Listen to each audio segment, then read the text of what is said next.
Meus amados, meus irmãos, nós estamos de volta trazendo mais um comentário da nossa Escola Bíblica Dominical. Desta feita nós iremos trazer o comentário da lição de número 5, que tem por tema a expansão da igreja e o martírio de Estevão.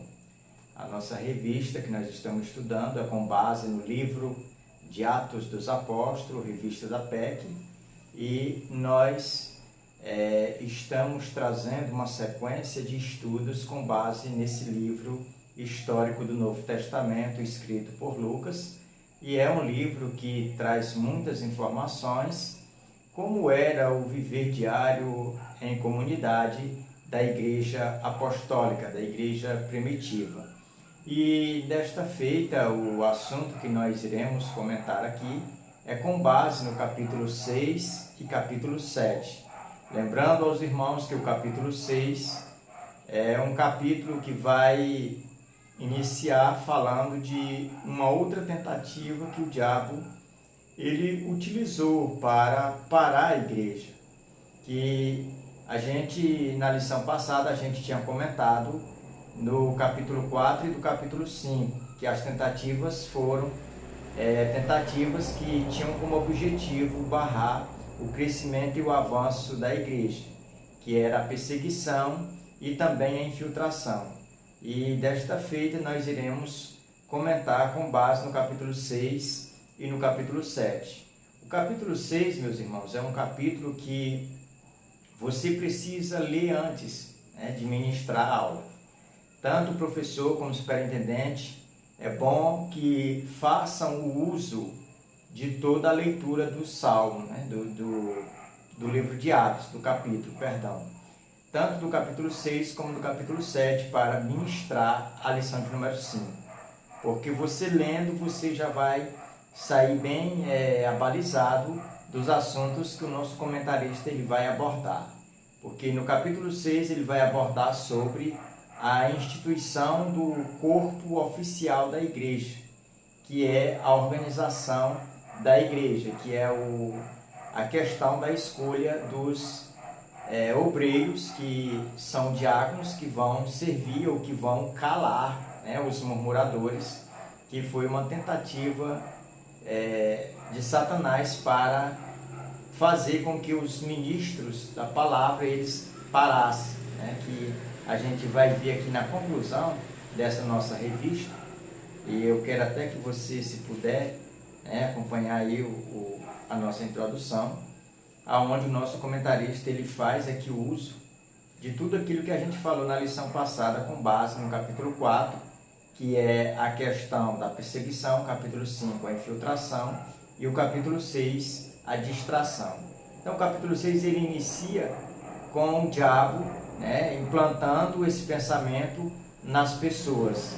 A igreja tinha crescido de uma forma muito fantástica, avançando, e a cada dia mais somando as pessoas que eram sendo salvas. Então surge no meio daquelas pessoas algumas ali inspiradas por Satanás para murmurarem, reclamar acerca dos pobres, dos estrangeiros, das viúvas, dos mais necessitados.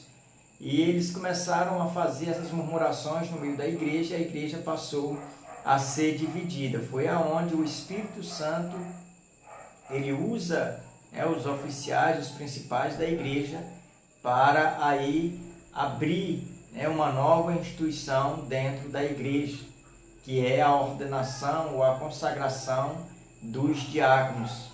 É o Espírito Santo colocando em ordem a igreja primitiva. E aqui a gente percebe que o diabo, através dessa investida, mais uma vez ele quebra a cara, mais uma vez o tiro sai pela culatra, porque ele achava que os murmuradores iam fazer a mesma coisa que o povo que saiu do Egito fizeram lá no deserto, murmurando, iria dividir o povo, iria bagunçar, iria retardar a entrada do povo, ou o crescimento da igreja, como eles retardaram a questão do povo entrar na terra prometida.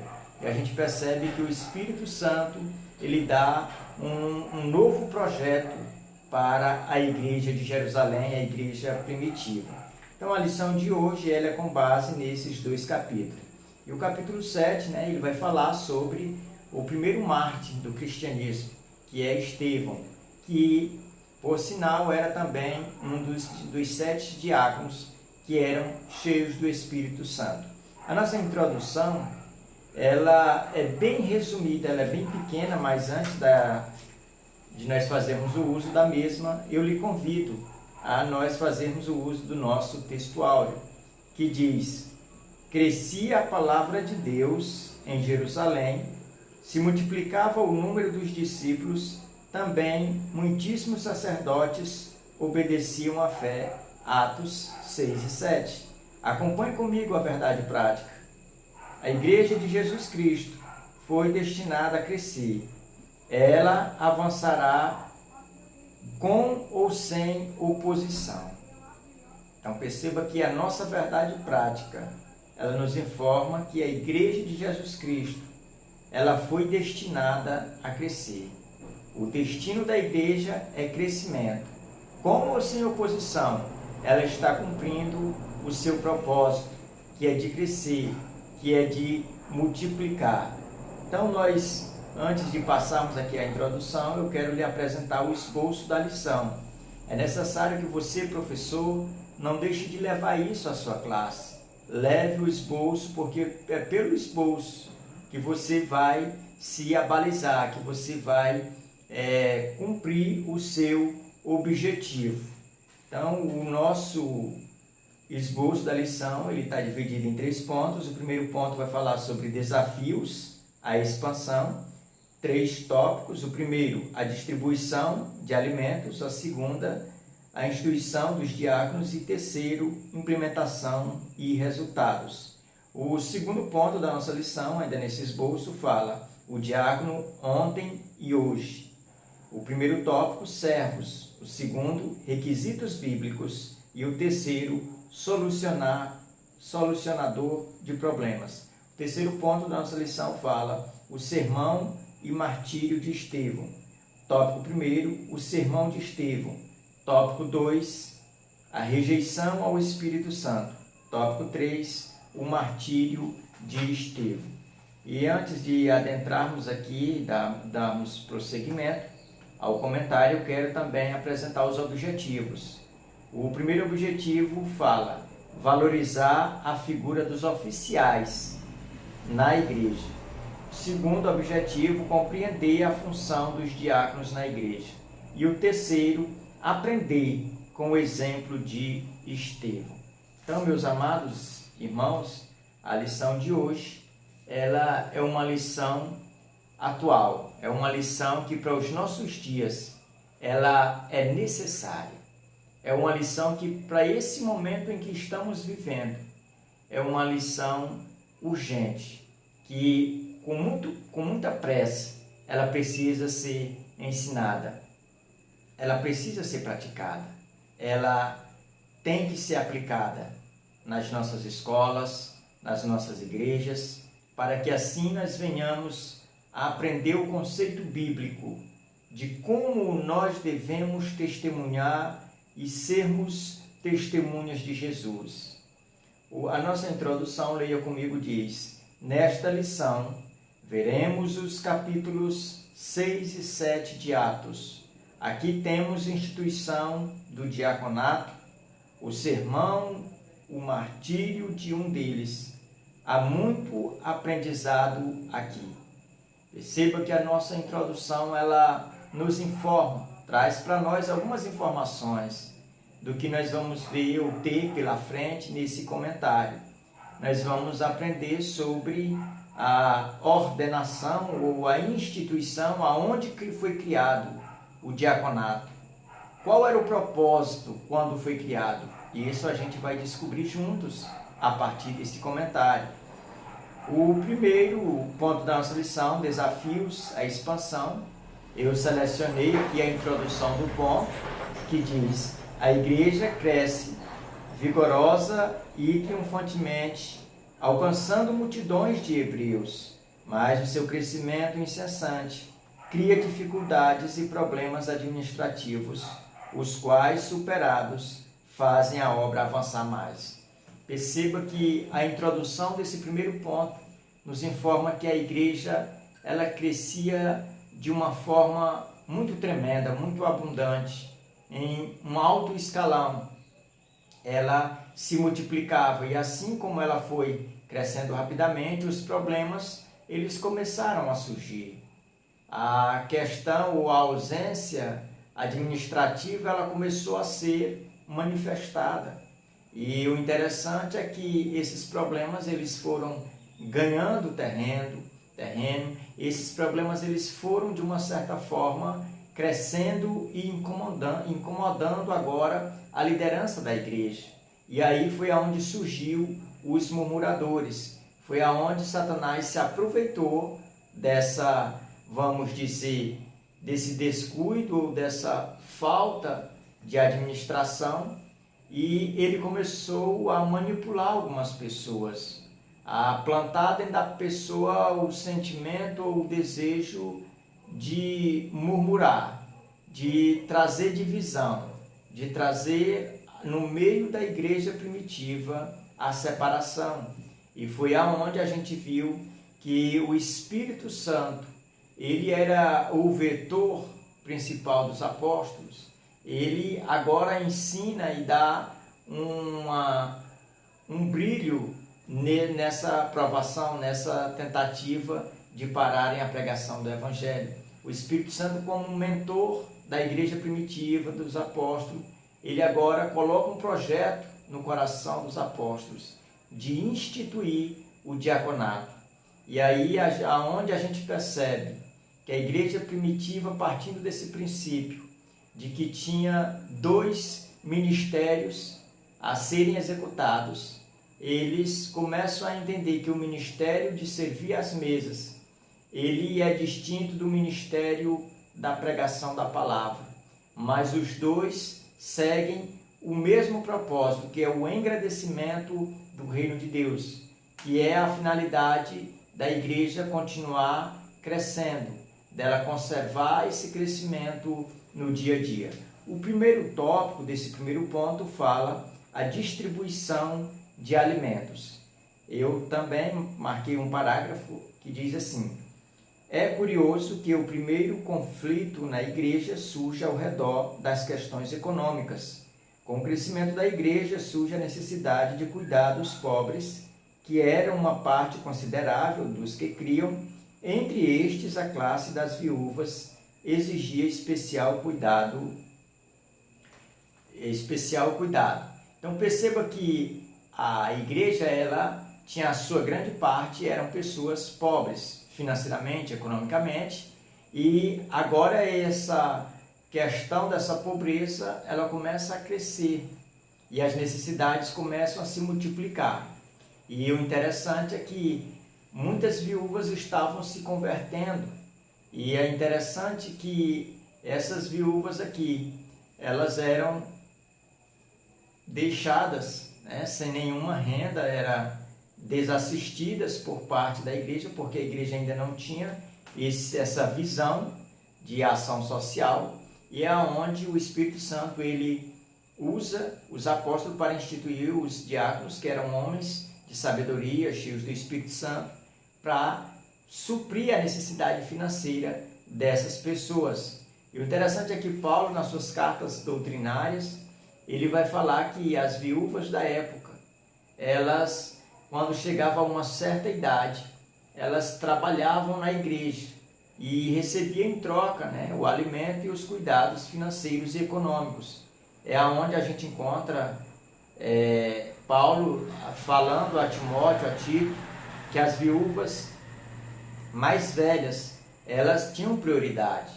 Elas tinham uma certa idade para entrar como auxiliadoras e trabalharem na igreja de Deus. As novas não eram para ser colocadas, porque elas podiam se casar novamente ou fazer coisas que acabariam atrapalhando a obra de Deus.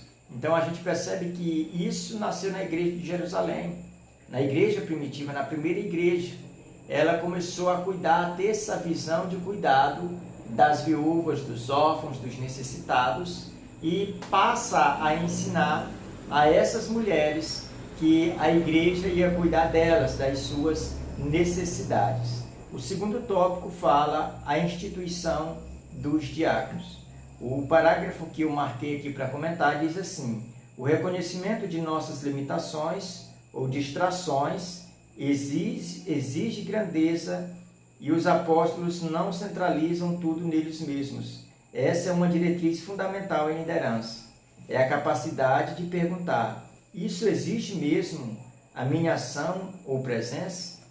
Perceba que o comentarista aqui ele nos chama a atenção para nos informar que o mesmo que aconteceu com Moisés lá no deserto, quando ele foi exortado pelo seu sogro Jetro, para que ele nomeasse anciões para ajudar nos julgamentos, nas causas em Israel, assim a igreja primitiva também fez.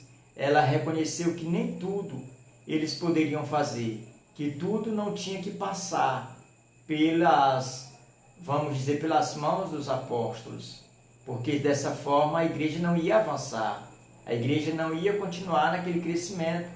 Então eles veem a necessidade de colocar pessoas para o ajudar, de colocar pessoas para continuar a fazer aquilo que eles não poderiam fazer naquele momento. E aqui a gente vê que os apóstolos, eles recebem essa inspiração do Espírito Santo, aonde eles não querem fazer tudo, aonde eles demonstram uma característica de humildade e não orgulhosa, porque existe no nosso meio pessoas que quer fazer tudo, ele quer cantar, ele quer fazer a oração para iniciar o culto, ele quer cantar os hinos, ele quer pregar, ele quer fazer tudo sozinho. E aí é onde a gente percebe que é o erro. E isso não pode acontecer também nas nossas escolas bíblicas. O professor ele não tem que ser o dono da razão. Ele não pode começar a aula e só ele fala, só ele ora, só ele encerra, não aceita comentário, não aceita participação. O professor ele tem que agir com sabedoria, ele tem que entender que nem tudo ele tem que fazer, ele tem que nomear pessoas secretário para a classe, ele tem que nomear um professor substituto, ele tem que nomear também um vice-secretário da classe.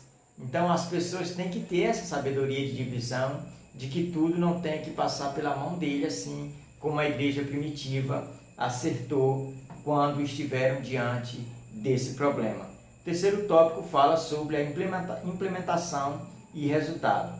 Perceba que a instituição do diaconato ela foi efetuada, ela aconteceu e ela trouxe resultados que foram resultados positivos. A gente viu que os diáconos eles deram conta daquele trabalho que eles foram ordenados a fazer. Eles saíram aconselhando o povo, saíram distribuindo os alimentos, saíram distribuindo de acordo com a necessidade de cada um e ainda sobrava tempo para pregar. Como exemplo, nós temos Filipe, que incendiou Samaria com o Evangelho. Vemos Estevão, que foi o primeiro mártir.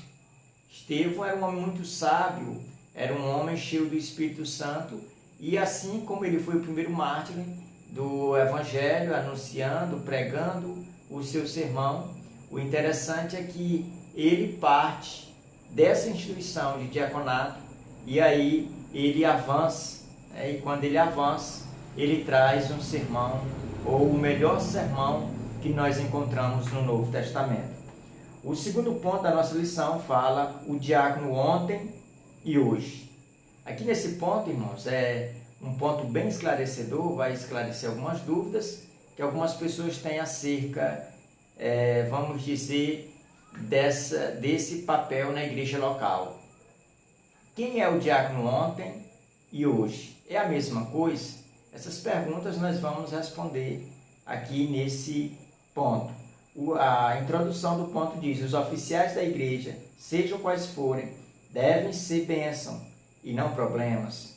Eles existem para aliviar e facilitar a caminhada da igreja e não atrapalhar. Vejamos algo sobre os diáconos. Primeira característica de um diácono, ontem e hoje, ele é servo. Sim, Senhor, ele é servo. O papel principal de um diácono é servir. Hoje, na atualidade, a gente percebe que as pessoas usam esse título, né, essa oportunidade de servir na casa de Deus, quem sabe apenas para dizer que faz parte dos oficiais da igreja. E a gente vê isso com muita frequência. Os diáconos hoje em dia já não querem mais cumprir o seu ministério. Já não são mais aquelas pessoas que estão dedicadas a abrir a igreja, a acompanhar o visitante, a sentar, a levar lá na frente, a dar, né, início ao culto, assistência no culto. Tem muitos deles que já têm aquele sentimento de que é um popstar, de que é o principal e já vai direto lá para cima do púlpito, já não tem mais aquela humildade de servir. Então, o principal papel de um diácono é servir. Diácono é serviço, né? Não tem outra explicação mais cabível no momento a não ser essa, de que um diácono ele é designado para servir a igreja, para servir o bom andamento da obra de Deus. O segundo ponto, parágrafo desse segundo ponto fala requisitos bíblicos. Aqui o comentarista apresentou 3 principais requisitos bíblicos. O primeiro que ele apresentou foi uma boa reputação. Perceba que o diácono na igreja primitiva era uma pessoa que tinha boa reputação. Mas o que é ter boa reputação? É as pessoas testemunharem, falarem bem de você, é as pessoas dizerem que você serve para ingressar no ministério. Então, a ter a boa reputação é vamos dizer, a principal, né, responsabilidade que um diácono tem que ter para continuar exercendo esse serviço. Segundo, cheio do Espírito Santo. Era outra característica que esses diáconos da igreja primitiva tinham. Eles eram homens cheios do Espírito Santo. E nós precisamos ser cheios do Espírito Santo se quisermos fazer a obra de Deus de uma forma bíblica, cristocêntrica e verdadeira. Não tem como alguém servir na casa de Deus se não tiver o Espírito Santo. Não tem como alguém ser útil na obra de Deus se não tiver o Espírito Santo. Porque é o Espírito Santo que é a força motivadora de todo cristão. Então, quando nós somos cheios do Espírito Santo, nós servimos para algo na nossa igreja local. Nós servimos para servir na obra de Deus. A terceira característica, sabedoria. Precisa ser um homem, uma mulher que tenha sabedoria. A pessoa que tem sabedoria, ela é diferente do touro. A pessoa que tem sabedoria não é a pessoa que é cheia de conhecimento. Porque tem pessoas que confundem sabedoria e conhecimento. Conhecimento é uma coisa, sabedoria é outra coisa. Sabedoria, irmãos, é a habilidade ou a forma correta de se usar o conhecimento. Talvez você, como eu, conheça pessoas que têm muito conhecimento, mas não têm sabedoria, né? Estudou muito, adquiriu muito conhecimento em muitas áreas, mas não sabe usar aquele conhecimento para o bem, para as coisas positivas, porque falta sabedoria. E tem muitas pessoas que têm sabedoria e não têm conhecimento. Então, mesmo essas pessoas não tendo conhecimento, mas tendo sabedoria, elas ainda valem muito mais do que quem tem só o conhecimento. Então, nós precisamos entender que um diácono na igreja primitiva era alguém que era cheio de sabedoria. Era alguém que tinha o espírito de sabedoria.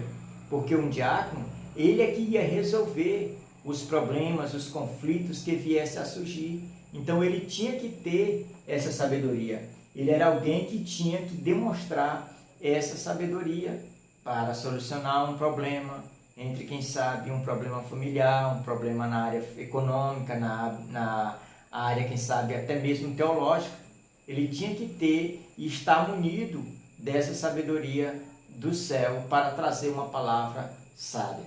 Então, um diácono que ele vai ter êxito no ministério é uma pessoa que tem sabedoria até mesmo para falar, até mesmo para ouvir, até mesmo para andar.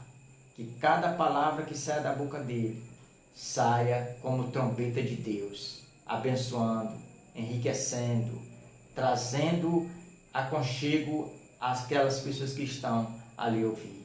Então, um diácono do Antigo Testamento, ele era uma pessoa que tinha uma boa reputação, que era cheio do Espírito Santo e que tinha um espírito de sabedoria. Então, hoje para a atualidade, esses mesmos conceitos ainda estão de pé. Esses mesmos conceitos ainda valem para os dias atuais. Sabe por que as nossas igrejas hoje tem muitos diáconos que não servem? É porque eles foram consagrados, apresentados com apenas uma visão secularizada, apenas alguém que colocou lá porque achava que ele era uma boa pessoa e depois quebra a cara, porque não orou para escolher, não pediu prova dessas características. E nós temos que colocar em prática e viver essas características, porque todos nós, na obra de Deus, que somos crentes, nós somos diáconos. Nós fomos chamados para servir na casa de Deus. O terceiro tópico de solucionador de problemas. Perceba que os diáconos, a missão principal deles era essa: solucionar problema, seja na área econômica, seja na área financeira, que era cuidar das viúvas, dos órfãos, né? Era aconselhar as pessoas que, quem sabe, eram novo convertidos. Era a responsabilidade dos diáconos, era discipulá-las, era ensinar os primeiros passos. Então, ele é um solucionador de problema. Todo diácono na igreja local ele tem que entender que é responsabilidade dele solucionar os problemas.